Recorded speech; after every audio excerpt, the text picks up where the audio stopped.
Hello guys, welcome back to my channel conical lifestyle. তোমরা সবাই কেমন আছো? আশা করি ভালো আছো। আমি ভালো আছি। সকালবেলা ঘুম থেকে উঠে বিছানা গুছিয়ে ঘরটা একটু গুছিয়ে নিলাম। আলনাটা খুব এলোমেলো ছিল।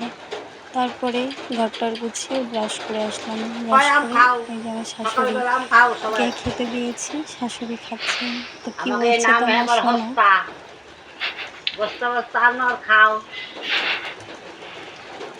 তারপরে সকালে রান্না করে নিলাম বটবডি ভাজা, আলু দিয়ে পটল দিয়ে মাছের তরকারি। মাছের নামটা সঠিক জানি না আমি। আর ছিল চিংড়ি মাছের লঙ্কা বাটা।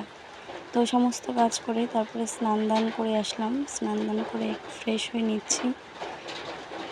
তো বাইরে খুব বৃষ্টি হচ্ছে, তোমরা তো শুনতেই পাচ্ছ। তো কথাগুলো একটু হয়ে যাচ্ছে, তোমরা সবাই বুঝে নিও। তারপরে আমার যা পুজো দিয়েছে, তা আমি একটু তোমাদের দেখিয়ে দিলাম। লাস্ট খাওয়া দাওয়া হয়ে গেল। তো ভিডিওটা কেমন লাগলো জানিও। ভালো লাগলে like, comment, share and subscribe করে দিও। বাই, দেখা হচ্ছে নেক্সট ভিডিওতে।